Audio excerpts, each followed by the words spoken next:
welcome back, everybody. This is episode 3 of Monitoring the Situation with Ian and Pratik. How's it going, Ian? Just another week. It's been pretty peaceful, honestly. Not too much going on in my life. Yeah, How no, about you? Mm, nothing, just working, Yeah. working and working. Nothing crazy happening around the world. No, there Just might have been peaceful. like a slight tint of threat of nuclear war, but it was just really like, it was a taste. It was a taste. But what are you talking about? I didn't even see anything or hear anything. Was there anything? Ah, Like there was just nuclear? this. No. There was this orange No. dude threatening genocide. It was basically normal. Yeah, that's the everyday thing now. Yeah, yeah, this is Them what threatening monitoring the to kill. situation does to you, man. Like, we end up just. That's true. Yeah. Ending the whole civilization, that doesn't sound like a bad thing at No, all. It's no, not a big no. deal. It's It's fine. just It's some fine country with as long as you're America and you win. yes. Yeah. And it's just, And it's just a small civilization with 92 million, that's all. yeah, it's nothing. And in a slight follow-up note, it turns out the American Empire does not win, and they take massive L's. Um, Oh, do because they? I thought they've yeah, always won. They've been winning yeah. since the World War. They've never Well, it lost. yeah, it turns out this time, Trump may have accidentally agreed to everything Iran was demanding because that's what happens now. Yeah, yeah, no, no. But I've been hearing through my life that they've never lost, and they're also not a sore No, losers. They don't change the terms of agreement after agreeing. no, no, Like 12 certainly not. after 12 Yeah, hours after agreeing for ceasefire, they're like, "Oh, we never agreed to it. This yeah, we we had a totally different condition presented yeah. to us." So where are we at now? It's Uh, what? It's Thursday. It's the ninth, right? And 9th of April. it's 7:30 local, so Atlantic time. Um, and yeah, so far, the ceasefire in the Middle East is holding as long as you don't live in Lebanon. And there is kind of a ceasefire as long as we all agree that, we all cease and Israel fires. Yeah, that's always. Um, Yeah. who was it? The writer from Gaza who was killed right when the genocide started. Oh, Rafat yes. Alarir. Yes. He has a very famous tweet saying, "Ceasefire is when Palestine seizes and Israel fires," and that's the case with every country they do ceasefire. They keep firing. It's Yeah. like it's not a ceasefire. Yeah, it truly isn't. It They- certainly isn't for Lebanon right now. no, I mean it had when they had a ceasefire since 2024, late 2024. They kept bombing Yep. Lebanon. They kept Yep. going deep into southern Lebanon, and now we're at a full scale invasion and mass bombing of Beirut. Today, they gave another evacuation order in multiple places in Beirut, which is pretty insane. People are saying that it is reminding them of 1981, 82 bombing. Yeah. I Which mean, is that was a very bad Sharia time for Lebanon. doctrine And is the named after it. Like it. yeah, and the funny thing is, back then Hezbollah didn't even exist. So I guess I thought it was just because of Hezbollah they have to do it, Yeah, it's but fun. it's been It's funny how happening that before happens. Hezbollah. So what's that? Yeah, it's funny how Israel keeps insisting on making enemies and then needing to act in their own self-defense to fight these enemies they just created. Uh, it's Yeah, almost like it's a pattern or something, huh? yeah. Yeah. Uh, So if people I don't know. We'll probably release this episode in a few days, and the the situation might have been completely different from how it's going on right now. But well, a couple of days ago, Trump gave. I'm just giving a background of what we were talking about. Trump gave Iran a deadline for a ceasefire or a surrender, whatever he thought was going to happen. If not, then he would be ending the entire civilization, which was this insane genocidal statement that we haven't heard from, and except for Israelis, we haven't been hearing that kind of language from any head of the state. And then what happened was there was on Monday,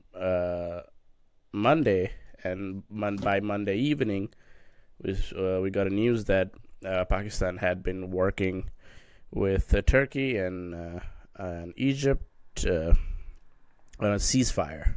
There was a 10-point ceasefire, which talked about Iran having a right to Strait of Hormuz, lifting the sanction,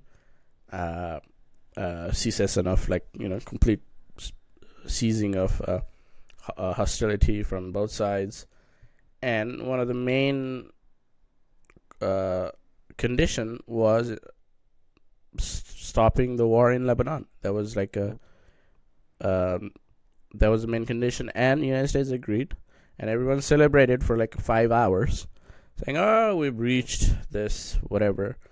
And then the next morning, Israel just not even the next morning, throughout the night, Israel kept on bombing Lebanon, and then the next morning, Americans come out and say, "Oh, it wasn't even, we didn't agree to that," Yeah, So now the whole ceasefire hinges on Israel.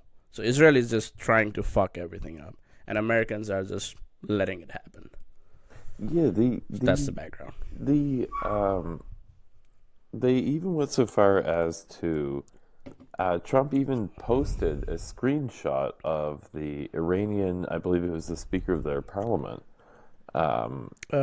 Speaker and foreign minister. Yes, I and think foreign both. minister. Yeah, the statements that said that the Americans and Iranians agree to the principles along the lines of the 10-point plan outlined by the Iranian government.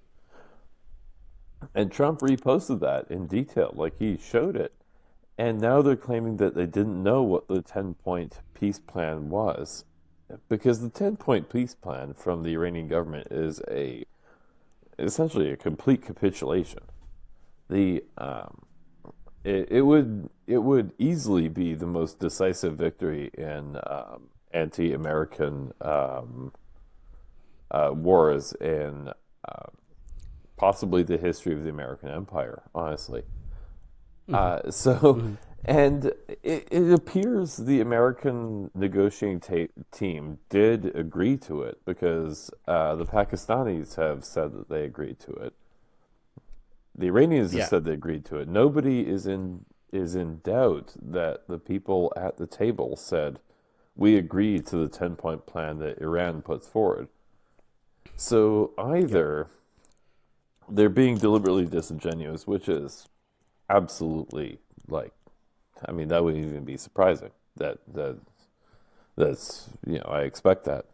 But it could also be that they never bothered to read, and with this regime in particular, it's crap. Yeah, I wouldn't doubt it. Yeah, But I read today New York Times and CBS both reported that it was agreed upon. The Lebanon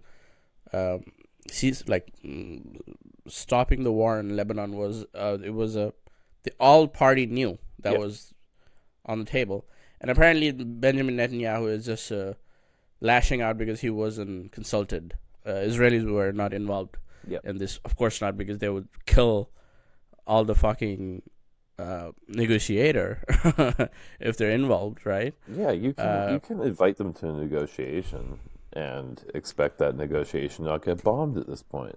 How can anyone make peace with them? They tried to do that. Yeah, they did. They tried to do that with the current negotiator. He was going back and forth to Pakistan, and at the border of Iran and Pakistan, they bombed him, killed his wife, and injured him, which is insane. Which, And so, which, as a nice aside, you gotta hand it to somebody whose negotiation craft is such that they can still be so professional that they can even attend a conference after you kill their wife and like wound them. Like it is, yeah, it is you're just they're insane that, kinder people than me. That's for damn sure. I mean, even during the closure of Strait of Hormuz, they had been letting humanitarian ships pass through the. It wasn't like complete block. There were countries who they had good relationship. They were getting their ships uh, through the strait. It was just it was just mostly Americans and Israeli and the GCC related ships that were In the strictest sense, blockaded. the strait hasn't been closed. Rather, it's been closed to No, uh, people who are unwilling to deal with the Iranian regime. Um, yeah, and that I mean, that's their card to play. And yeah, based on the negotiations that the United States have put forward, now that is not only their card to play, that is their diplomatically agreed card to play. Uh, now, yeah, but as you've already talked about, the issue is now that the Americans have to control a rabid dog, and that is Israel. And yeah, I think the entire peace and thus the entire economy of most of the Western world, as I believe the Foreign Minister of Iran pointed out today, now relies on the American ability to control the Israelis. Or yeah. If no, United States wants to completely blow it up, then it's on them, is what he said. yeah, and completely right. Uh, so I was actually shocked. Not shocked. I thought when Trump gave that ultimatum about destroying the whole civilization, I thought uh, I wasn't sure the Pakistani mediation was going well because remember right after Trump's tweet, there was news that came out saying Iran had completely closed all diplomatic back channel Yep. contact with the United States. Then I thought, okay, it's really going to happen. What I thought was they would just bomb very critical infrastructures and like kill a bunch of people. That's what I thought. But I was actually, it's always nice when people don't die and people are not getting bombed. So I was actually pleasantly surprised with Pakistan and what they did. What do you think, United States, before they backtracked? Why do you think they agreed? And like I said, it's a complete capitulation from United States because they did not meet any goal. I guess killing the Ayatollah, but we've already talked Yeah, multiple times that that's nothing, to be honest with it you. killed an Killing octogenarian. 86-year Hold old. on. Yeah, exactly. Um, what do you think it's just because they were taking heavy losses, not just I guess in military terms, not significant enough, but of course their regional presence has been hurt significantly, but economic I think because Iran was very good with hurting economic interest of the United States. I think Do you the think that's the economics reason? did it. I think the economics were the most important part of it. Economics and also popular will. Uh, the Americans had and have, assuming things go sideways, but they always have two routes forward: either clear the strait via diplomacy, or don't. Because the only other option would have been massive and overwhelming force, and it would have taken a generational level. Like you have had to have a World War II level investment in lives, blood, and treasure to do that. So the only other option was always going to be diplomacy. So I believe people within the regime realized that they didn't have the cards to play anymore, and they took the softest L they could possibly take on what is a absolute shit sandwich for the regime. Uh, Mm-hmm. I and like I said at the top, I think this may have been one of the biggest defeats for the American Empire in its entire history. Uh, Yeah. I can't think of another that would rival it. The closest I could think of would be the defeat of the U.S. Army in North Vietnam in 1950, when Yeah. the Chinese Volunteer People's Army chased them out of the north of Vietnam and destroyed like multiple units of the South Korean military. That's about the closest. Oh, you mean South Korea, North Korean? You said North Vietnam. Oh shit! I'll just take the whole thing back. It's the closest defeat I could see in the history in the recent history of the U.S. Empire would be the defeat from South Korea at the Yalu River in 1950, because in that moment they showed up, they were completely defeated by the Chinese volunteer army, um, and And they were like completely. Uh, it was a mismatch. The Americans had better technology, yep, everything. They had all these resources, and then Chinese volunteer army with tennis shoes and fucking rifles. They just fucking chased them, almost completely chased them out of the peninsula. yeah, it was one of the greatest defeats in the history of the U.S. military. I mean, people like to talk about General Custer getting killed, but at the Little Bighorn, and that would, I mean, laugh at the U.S. military taking massive L's from indigenous people in the in the U.S. America is great. Yeah. Everyone loves that. But in terms of true military defeats, the withdrawal from North Korea may have been one of their greatest in history up until this point. And it's one of these things where numbers of casualties don't, and time spent doesn't necessarily mean you lose or don't lose more. I mean, in this case, they lost 15 soldiers killed, which is like in the history of American imperialism, that's nothing. But they may have lost Nothing, half yeah. the Middle East out of it.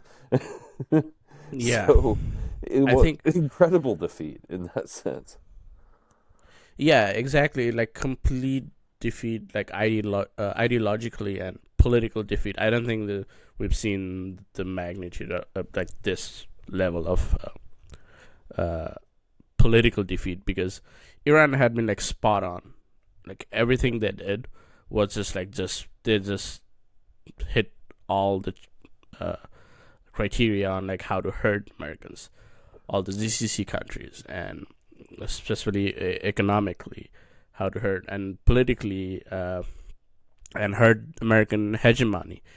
All these aircraft carriers, whatnot. It's not gonna help them anymore. That was their only thing, right? They can be at any corner of the world and dominate militarily, and then sanction these countries, and then just make them surrender, and just that was their whole doctrine for the past 150 years. But now it's doesn't work anymore. And interesting, Rubio, Secretary of State, today I saw an interview of him, and he said, in the next, which is very, I was surprised at how honest he was. He said within the next 5 years, sanctions and economic sanctions won't work because our currency will not be the only dominant currency in the world, which is Yeah, I mean, they know. yeah, that's They know it's absolutely coming. correct. I hate agreeing with Marco Rubio, And but he's right.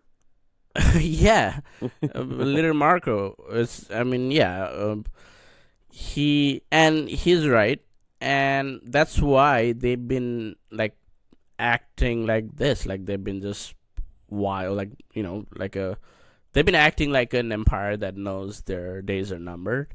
So Yeah, they're just being more violent and just unpredictable, and it's just evil. I, I don't know how I, to I explain. think it's really easy to look at the actions of this regime and the actions of other regimes and say these people are stupid, these people are inept. But sometimes these are the actions of a regime that is not so much stupid as paranoid and aware of its own shortcomings and is aware of its own liabilities.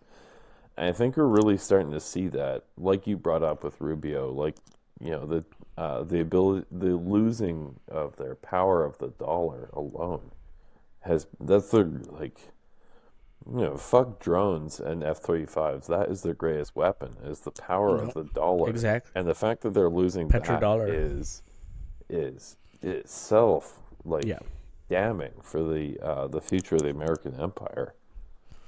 Uh, and yeah. No, and yeah, that's the thing. They know they're weak at this point. They know they're on thin ice. It would be impossible to think they're capable of running the U.S. government without knowing they're on thin ice. yeah, yeah. No, and this is the first time they saw in real time that their petrodollar was hurt for the first time since the crisis in the 70s when Saudi Arabia refused to sell their oil. Hmm. Um, Trump said, "Oh, we have all the oil. The Strait of Hormuz being closed doesn't hurt us. It's just gonna help our price of our oil." But your whole dollar is dependent on sales of petroleum from that region. Yeah, People have to use your dollar to buy their petroleum products. So it's the first time they saw that. Yeah, this is having nukes, having, like I said, F-35, B-2 bomb, B-2 bomber, whatever. It doesn't matter. At the end of the day, your whole empire, which is a pyramid scheme, it's just based on this artificial scheme. hard power uh, is important, but it's only important because it's based on the ability to destroy. You can't yeah, do anything with hard power. You can undo things with hard power. And now that the yeah, Americans have abandoned soft power almost entirely and are just pissing in the faces of all of the people that would be their friends in any normal circumstance. They're the best friends money could buy before today or before this year. And yeah, now they're pissing away this soft power and they're not replacing it. And they can't replace it because no, you can't replace soft power with hard power. You can amp your military budget to the point where, I mean, we've seen the graphs that came out recently where they're going to spend adjusted to inflation more than they were during the World War II under mm-hmm, Trump. mm-hmm, But that won't get them influence. That won't get them yeah, anything. They'll get them the ability to blow up buildings and the people in them. exactly, But yeah, yeah, it's an empire flailing hard, and everything they do makes them look weaker and weaker and weaker. It's impressive to witness. yeah, no. Like I've been seeing so many people on Twitter saying I'm surprised that so many people are siding with Iran.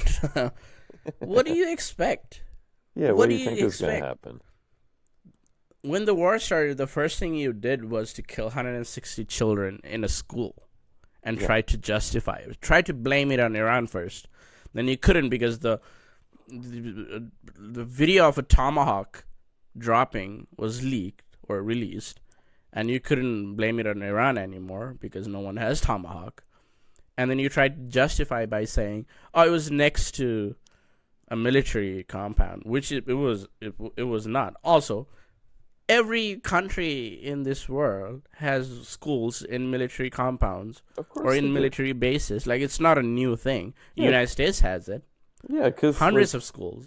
people who are in the military also get married and have children and have all like. Exactly. Of course, there's schools Exactly. there. Like I was thinking. So does that mean every school in which are near a military facility or in the military base, they're all uh, targets now?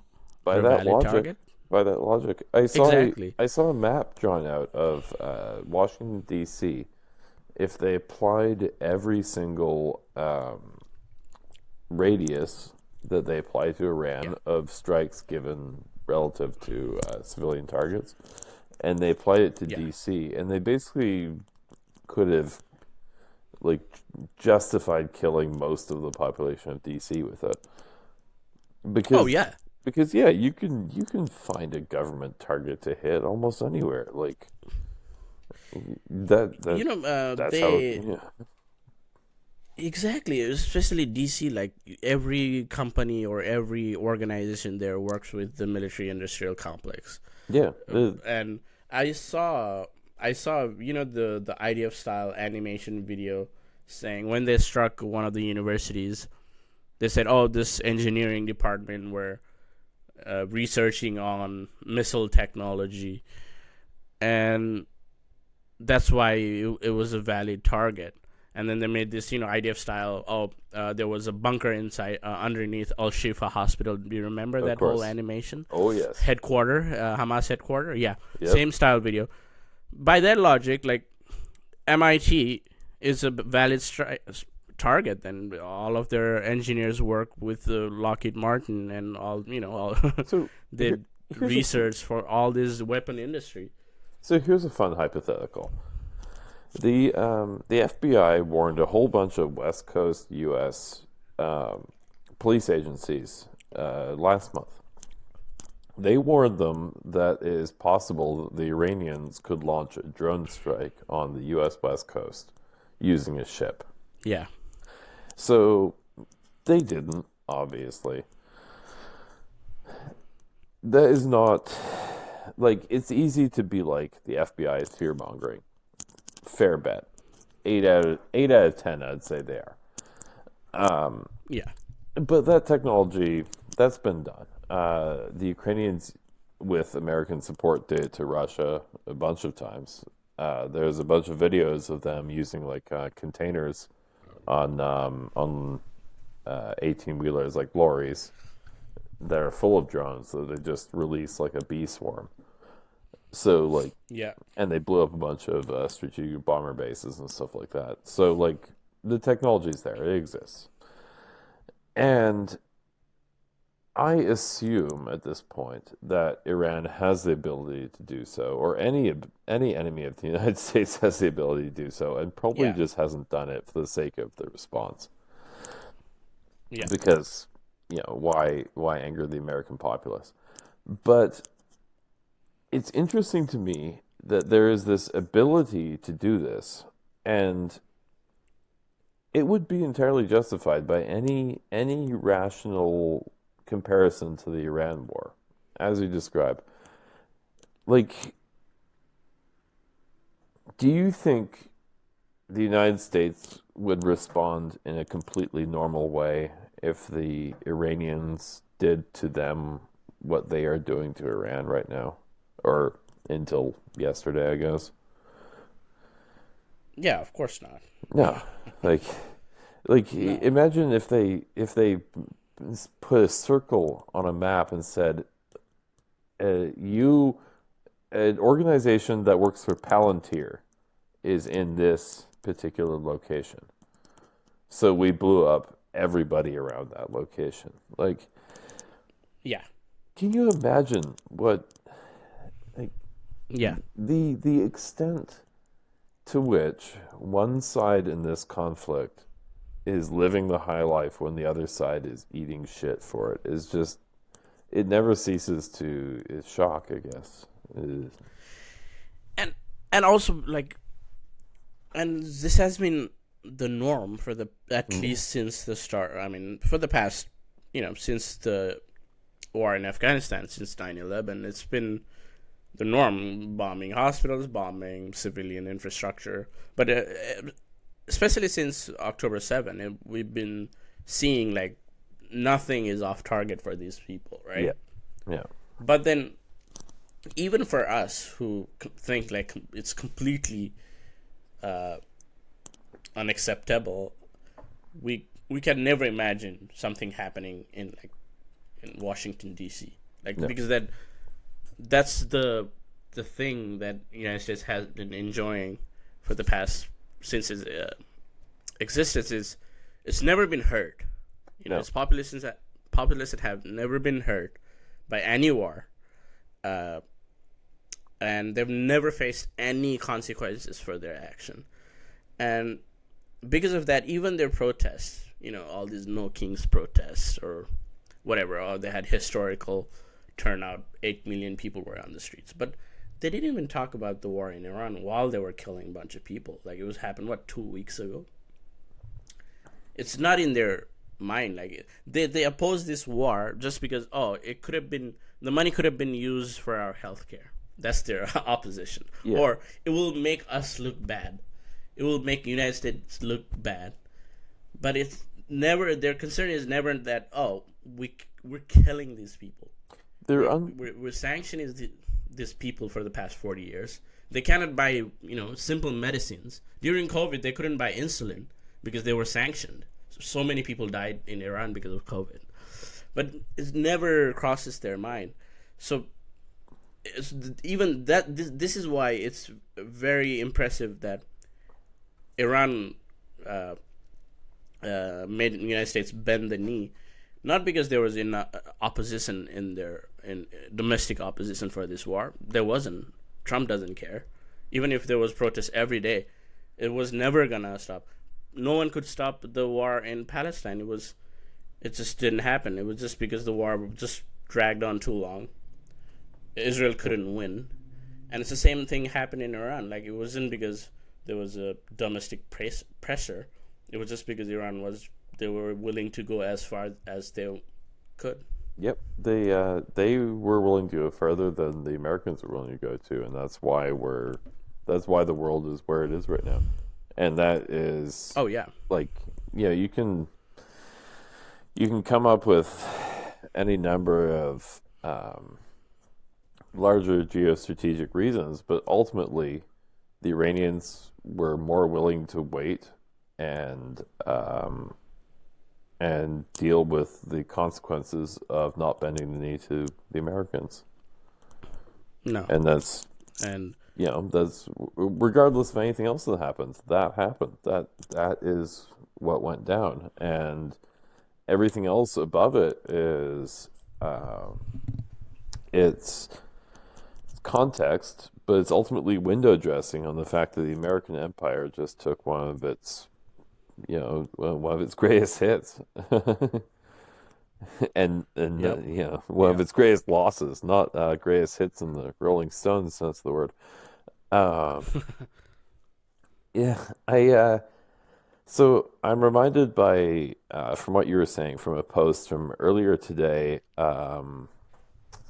from someone named Rani Ismail, whose background I'm not totally familiar with, who said that almost every moderate anti-US position I know has shifted from being, well, we are getting murdered by the US government, but we hope the US population will do better in future, has shifted to the US population will let their government murder us. Why should we afford them the grace of any kind? And yeah. I don't blame anyone yeah, for thinking that way. yeah, and that I read that this morning when I got up, and that was I mean, we're not in the U.S., thankfully. Um, we're not far enough away from the U.S. to not understand where this is coming from more than Of course. yeah, from more than just a bystander sense of the term. Being in Canada, after all, we are, the U.S.'s bestest friends. But yeah, I read that and I was like, damn, what a indictment of the position we're in right now. Yeah, yeah. Yeah, I mean, yeah, I don't blame people for thinking because that's just so pathetic. I saw someone on Twitter saying that I had to apologize to my manager today because I kept getting calls, but she was Lebanese. She kept getting calls from probably her family getting bombed in Beirut, and then her manager asked her, "So who's bombing?" And they're they're in America, right? So she had to apologize to her manager because her family was getting bombed and she was getting calls or she was calling her family, and then her manager doesn't even know who's bombing them, Jesus. you know. And like at what point we say that, oh, it's just the government. People are completely different than government. Of course, they are, and the American propaganda is so has been so successful. Now it's waning down, but people have been completely detached from what's happening in the world. Yeah. They're very Yeah. self-centric, very individualistic. Everything, the whole American identity is just based on I being very selfish. I saw a take. But I but saw it's still your responsibility. it absolutely is. I saw a take yesterday that was about how wistfully yearning for the days when a sane person was running the world. Um, Yeah. but my response to it was, yeah, but we don't want an American running the world. No, No. nobody gave you that power, and we don't want a British person running the world. We don't want a Australian running the world. Like, I don't want anyone running the world. Um, No. and this And notion that like it would be fine if someone better than Trump was running the world. Like, no, that's why we got him. so for American who think that if someone good, like genuinely good person is elected, everything would be fine.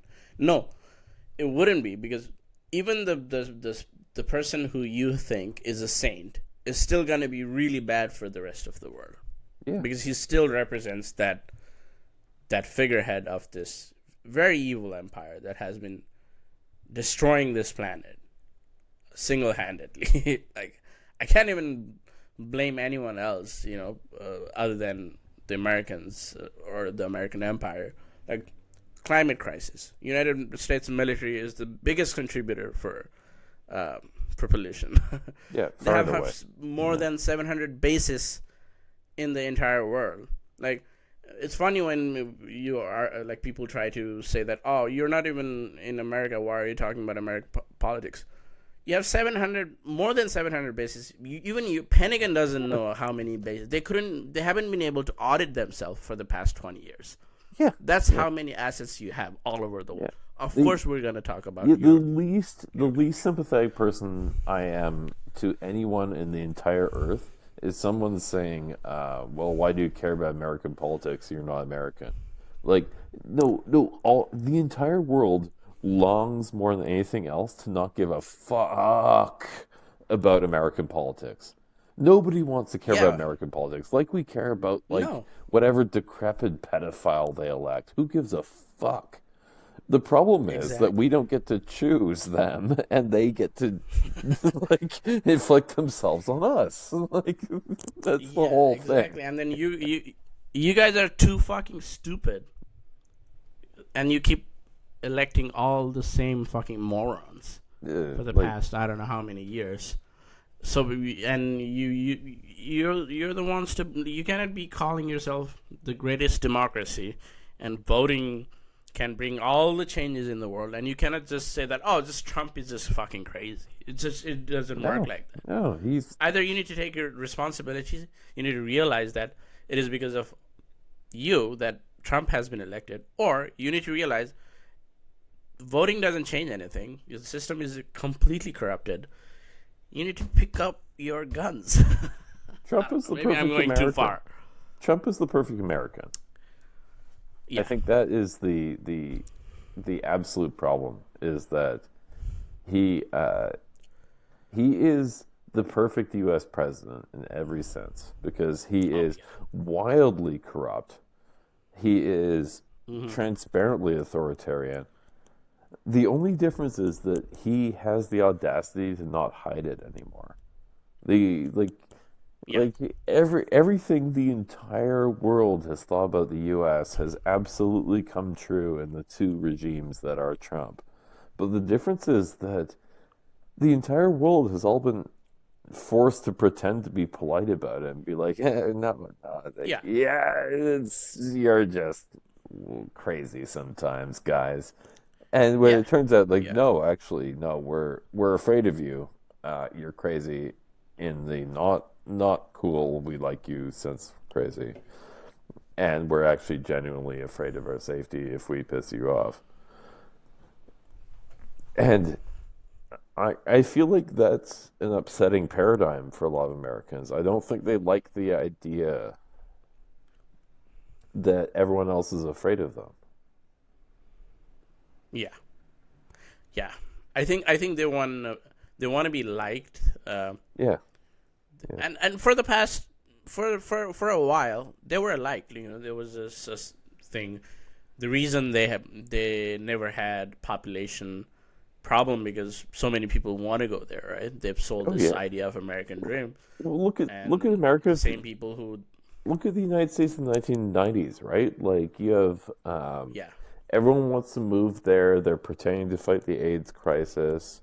They have grunge. yeah, They're making good the music, movies. Scorsese is in his exactly, prime. Like, how can you not love the United States of the 1990s as long as you don't look too close? yeah, yeah. Yeah, it's the Big Uh, Mac of no, countries. that was another side of their soft power, like their Yeah, hegemonic. yeah, The different side of their hegemony was Hollywood, through music, through arts, and also that's also most of that is black people. yeah, yeah. Every type of American music started with black people and Those are the oppression and things whatnot. America But did even that were then, good was black people. I mean, exactly. or indigenous people, like But that was, between the two of them. yeah, exactly, right, because what is the WASP, white Anglo-Saxon Protestant culture that America developed? Yeah, Nothing, just to steal black culture and mass produce it and cannibalistic. popularize it. Yeah, Yeah, but that was the thing, that they used to make good movies. They used to make good movies. Hollywood was decent, and even that is just shit now. yeah, They don't make good stuff anymore. They yeah, don't make good products. Like they were a production powerhouse. They're not that anymore. They're in debt, yeah. and You know, and now, like, there is, yeah, good. I was just gonna say, if I'm gonna pledge fealty to an empire, it better produce like Casino and Goodfellas, and like Yeah, exactly. proper movies, proper like culture, like own it.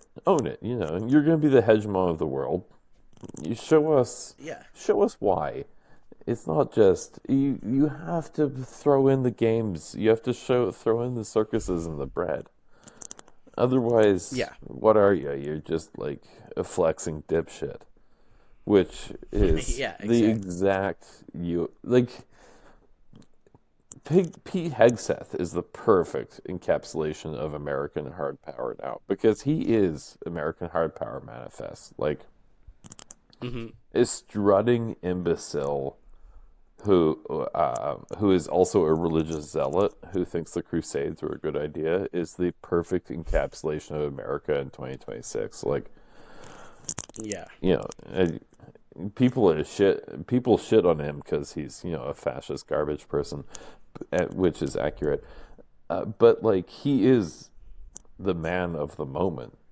Just the moment sucks. oh yeah, yeah, exactly. It's just like a it's just in the last 20 years, the United States just did a heel turn Yeah, yeah, from becoming from it was still a very violent entity, but their absolutely. image was still good. Like where I was getting going towards was, even people from the same countries that they destroyed still wanted to go there because they knew the life Yeah, there would be good, marginally good, marginally better, and it was for a while until they were they got outclassed by China in production and everything, in technology and everything. people used to go there. People used to uh, all these different cultures and immigration made their culture what it is, right? And now uh, they've just lost uh, every type of their soft power. No one fucking looks up to them. No No, one, their nobody. arts are trash, and like you said, their poster child is Pete Hegseth, which is like you said, it's just a fucking outright fascist looking for a holy crusade in the Middle East, and it's just a pariah state now. It's just, I think, they're getting close to the image Israel has right now. I Yeah, think they are slowly trying to people will, Israelify themselves, aren't they? yeah, and it's just crazy. Like they've been so. Of course, I mean Israel is a part of them, but I thought at after a certain point they would kind of change the direction a little bit. But I feel like Yeah, at this point the entire uh, political leadership from like both Democrat and Republicans have been captured by Zionists. yeah. It's just The impossible. yeah, I had in the wake of October 7th and everything, the genocide that followed, I sort of figured there was one of two directions we were gonna go. One of them was Israel taking like one step back. We're gonna do genocide, but we're gonna be slightly more friendly about it. Um, Yeah, the Itzhak Rabin School of Israel, like yeah. yeah, We're gonna like keep the status quo going. yeah, and I I there was a moment in 2023 I felt an element of optimism where maybe October 7th would cause some sort of reckoning. I don't know why I thought that. Maybe it was like the last vestiges of my optimism dying. Uh, that Yeah. I thought maybe this would be the moment that where people realize that there's more than one group of people that live in Greater Palestine and they just all deserve life. It turns out that didn't work. Yeah, No. my optimism is routinely disappointed. The only time I actually let my optimism go free is with the Blue Jays and well, last World Series. I mean, ugh, Oh just my god. just setting me up to hurt me more. So, I know. but yeah, I was mad after they won yesterday against the Dodgers. I'm like, you could have done that. You had game 6 and 7. You could have done that. God damn it, Hoffman, what are you So doing to me, close. buddy? Exactly. But yeah, Oh my god. I do feel like there was a moment I thought there was hope in the Middle East that I thought there might have been a change, and I am perpetually kicking my optimistic self because my default setting is wild levels of pessimism, and I mean, has it ever been not rewarded? Well, yeah, I know. I guess the good thing that the United States didn't deviate from Israel and became the biggest supporters of this genocide in Palestine. When I say thing, it's not a good thing that people I died, get it. people have been killed. Uh, but I think that's now is the reason that people don't look at the United States as this unbeatable force, and not just that, like it's not a hegemonic power anymore. They're not Yeah, there. I think that People don't respect. I think that's probably the best word. They don't respect the United States anymore, I including think the that's the allies, biggest which that's is the a biggest lesson. Sorry, I don't mean to step over you, man. I no, think yeah, that's the yeah, biggest lesson yeah, of no, this conflict, this recent Iran U.S. Israel conflict, is that exactly that is that the U.S. has been shown to be fallible. Uh, there have been other conflicts like Vietnam, Afghanistan, where they can be defeated eventually through generations of blood and suffering. But this is the first time in recent history that the U.S. has been curtailed in hand by a state. Like another country has taken them in hand, hit them with a bunch of missiles, and told them to sit down. And Yeah. that's what happened. Like an inferior power, because I mean Iran is powerful for sure, definitely difficult to Oh yeah. invade, but it's certainly not a even regional power compared to the United States, let alone their friends in No. Israel. And the Americans have clearly stubbed their toes. Like they Yeah. picked a fight with an inferior force and have come out wildly wanting. Um, Yeah. and yeah, American hegemony won't just recover from this overnight. Like that, Yeah. they're not No. gonna put that. You're not gonna put Humpty Dumpty back together again. Yeah. No. No. Uh, yeah. No. I mean, Iranians are very smart people. I don't think there's any other people in any other country know United States better than Iranians. Like they've studied their history, they've studied their military conquest. They've studied everything. Like they know everything. I mean, Yeah. They they've studied been The putting Americans post. better than the Americans have. 100%. Like they know how to play this game better than anyone else. I mean, they've been putting stickers of Tupac and Malcolm X on their missiles while they're Yes. sending to their military bases, and people are cheering on it because Yeah. people know, like they know this is gonna resonate with people because of what happened to Malcolm X and his history and his politics. Right? He would 100% side with the Iranians right now. And this is why there's a ceasefire right now too. Is because like Well, I we mean, the we shouldn't. the Trump administrations they're idiots, but they're not like unaware. They know they've lost it. They know they've lost Yeah. the popular mind. They know they've lost the hearts and minds before they've even put one foot but put one boot on the ground that isn't from an ejector seat.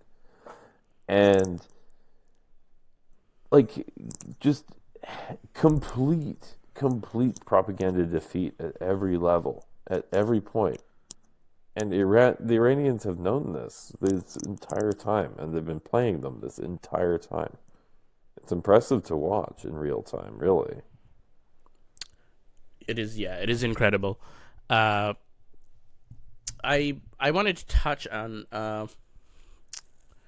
the the rescue mission. Oh yeah, If you want to talk a little bit about, I yeah, think that also played a part. I didn't think it was just a rescue mission by the yeah, by the talks of them using 150 aircrafts for that mission and uh, getting a bunch of their tankers destroyed. They had to emergency land in middle of nowhere in Iran.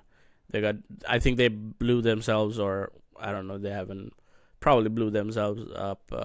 Those aircrafts. yeah. Uh, They probably I blew think up. that played a. Go ahead. In my opinion, I think they tried to open this way into Iran.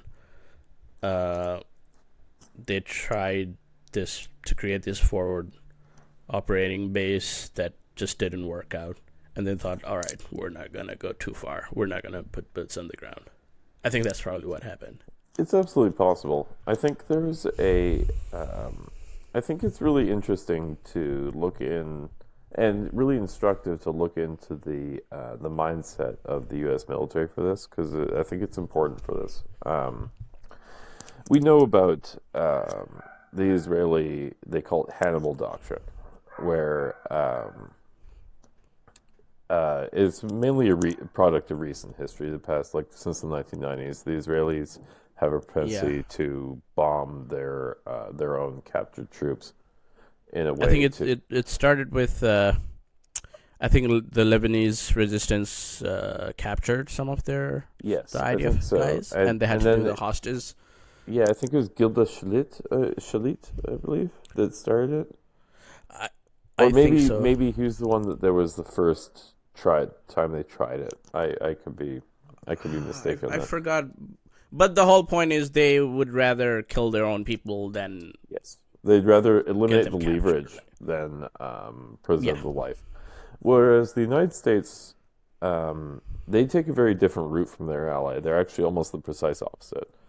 They have an attachment to the. I mean, any military that loses troops has an attachment to the prisoners. Obviously, they have yeah, a level of attachment to it that is exceptional by other combatant statuses. They go out of their way. If you go to the States, you see the MIA flags everywhere. The MIA flags are based on a conspiracy theory that missing soldiers from Vietnam were disappeared into Vietnam and sent to the USSR. uh, to More the work likely that camps. yeah, or more I or support that special conspiracy. special gulags, that sort of thing. More likely, ejecting over a jungle is you may just go missing and nobody will ever find you. But Yeah, that's the theory. The Americans, thus, since then, have an incredible attachment um, to the missing and the dead. So they go out of their way to they'll launch operations and lose casualties to recover a corpse. Their no leave no man behind doctrine is incredibly strong to the point where it will actually cause them casualties in order to retrieve one dead man.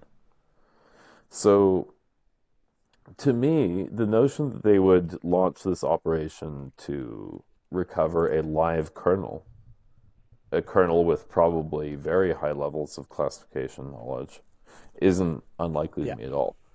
Um, Oh yeah, 100%. there's even there's a really good movie that I recommend watching called Bat 21.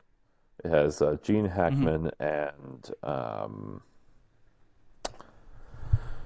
well, damn, uh, Gene Hackman and well, I'll come back to the other guy, Danny Glover. Thank you, Danny Glover. Okay. Um, and it is about a pilot in the Vietnam War who was shot down over Vietnam, and they spent 2 weeks rescuing him. They lost like 11 dead dudes extra on top of the guys they lost in the first step, and a bunch of guys got captured in order to rescue this one guy. And the purpose of this focus on the rescue is a morale thing. It's about telling the other pilots on the carrier, the other pilots at the base, that we will always rescue you. Hmm. We will always come for you. Um, and like I said, in the Bat 21 scenario is based on a real circumstance in South Vietnam, Hmm. and there are many other cases. The U.S. Air Force has their own special forces dedicated to combat rescue of pilots. They have their own soft dedicated Hmm. entirely for this. So to me, it doesn't surprise me that they went through all this effort to rescue this one man or woman out. I don't know who the person is.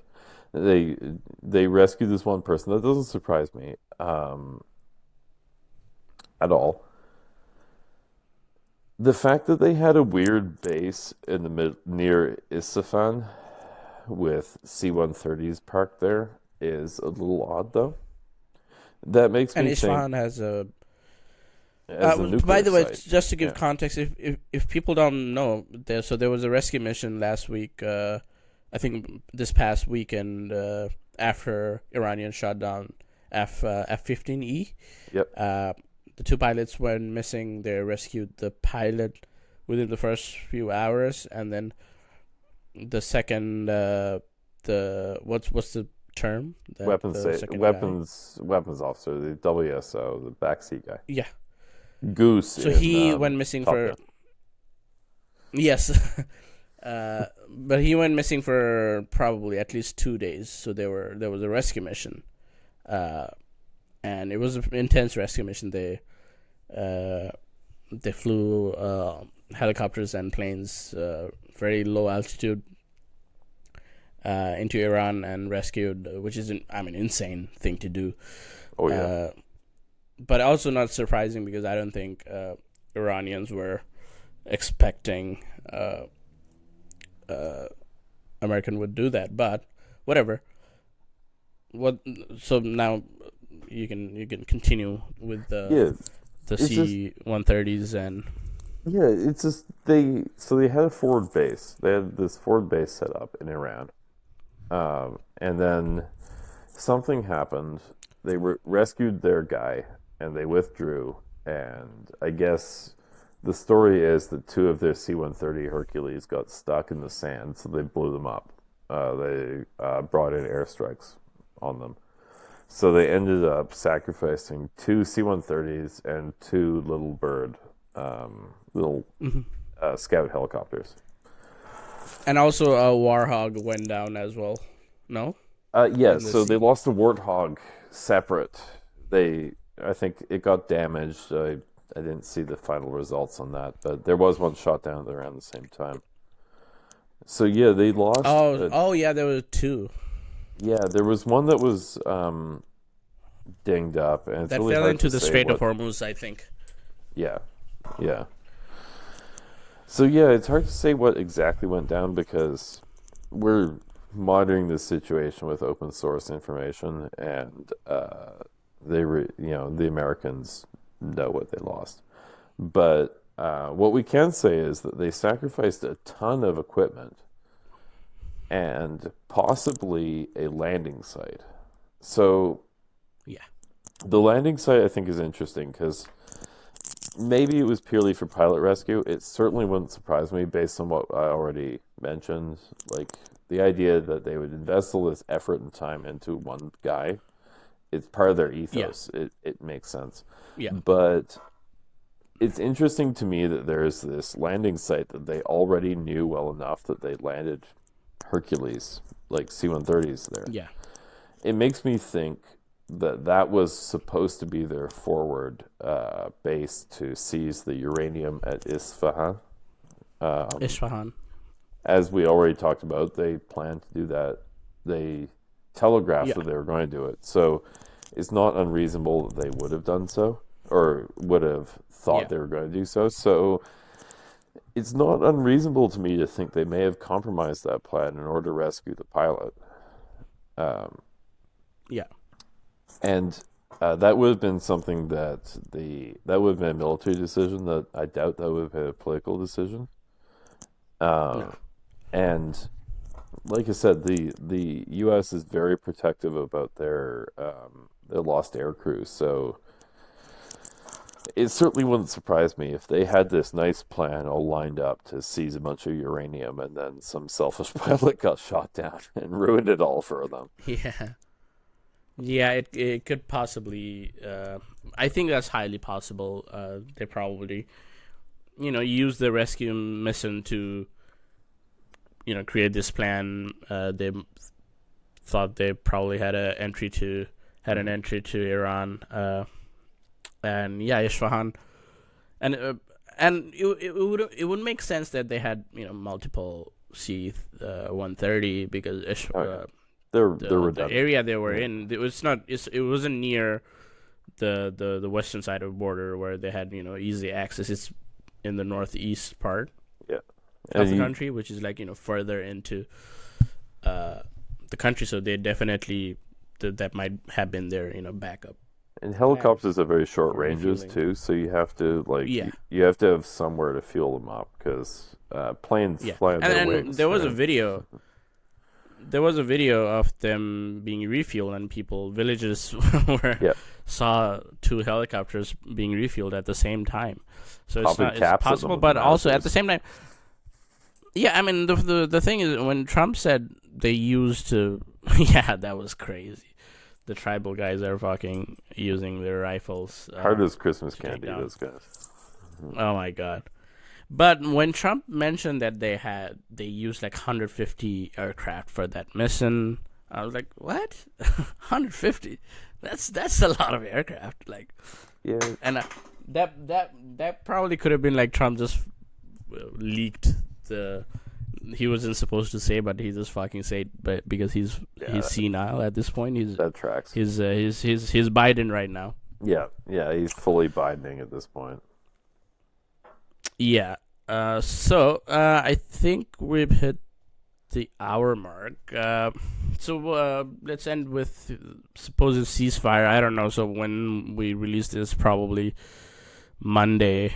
We're recording on Thursday. Things might be changed, and this whole episode would be fucking irrelevant. I hope the ceasefire still holds. By the time we publish this, I truly hope the ceasefire holds. I think everybody under the bombs of the American-Israeli forces needs to be not under the bombs of the American-Israeli forces. So, big fingers crossed on that one. I know, and I just wanted to, before we end this, I wanted to talk about J.D. Vance and the Central CENTCOM commander being involved in this talk, which is kind of, I didn't expect this. Weird, isn't it? Because normally it would just be Witkoff and Kushner, because they had been involved in Palestine and in Iran before the war. Yeah, it's Trump's son-in-law and his golf buddy, the most expert in nuclear negotiation and foreign diplomacy, but it was, I think it was probably it was Americans who asked for the ceasefire, because they have been asking since the first week of this war. Yeah. I think Iranians demanded, if we're gonna talk, we need J.D. Vance, because apparently he was the only one who opposed this war, and I feel like Iranians are trying to like cause some sort of split in Trump's camp. I'm gonna lodge my. It's all speculation. I'm gonna lodge my. I told you so right now. Trump is in a dangerous waters right now. Mm-hmm. Like, I don't want to jinx it by speaking about talking about it, but I know where you're going at. Yeah, like, I mean, a lot of fascist regimes end with a coup, and all the best coups are started with military failure. So, military failure and complete humiliation, because they know they have been humiliated by Iran. Yeah, and infinitely smaller power. And you can say the Joint Chiefs. You can say the MAGAs. You can say the MAGAs will believe anything Trump says, and sure, whatever. Who gives a fuck about that? Yeah, there is certain population. There are NPCs with red hats on, whatever. But the thing is that who know exactly how much they took an L? The generals and the admirals. All these guys with the reins of the entire U.S. military establishment know they just took the biggest L in the entire U.S. history since the War of 1812.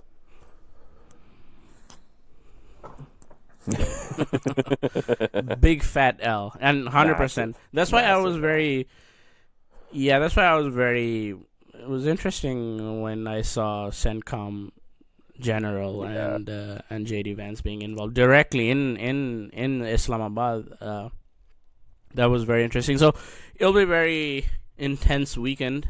This can go any direction, because I don't think they can tame Israel at this point. Maybe they can, because they can always do that if they want to. Yeah. But they don't want to, I don't think. Yeah, exactly. But maybe this is the point where Americans realize that this is too much, and we need to kind of, put a leash on Israel for a little while until one can this, hope, right? blows up. Yeah. like I said, we're just speculation at this point. Hey, We're not even monitoring the we're just situation. monitoring the situation. we're we're just hoping for the best. Yeah, we have we have no expertise. Just talking we're shit. just uh, we're just drinking beer and talking shit instead of chatting on our phone. That's all we're doing. Hey, we had fun. So I If our hope, listeners are too, then good. yeah, no, I hope people are enjoying our episode. And yeah, I think that this is it for this episode It's of been good to monitoring the talk to you, Holmes. situation. Yeah, of course, always. Hopefully, next episode we will do it in person. I think that's very Yeah, I much think possible. so. So Yeah. yeah, so see you everyone in the next episode. Yeah, I'll see you then, buddy.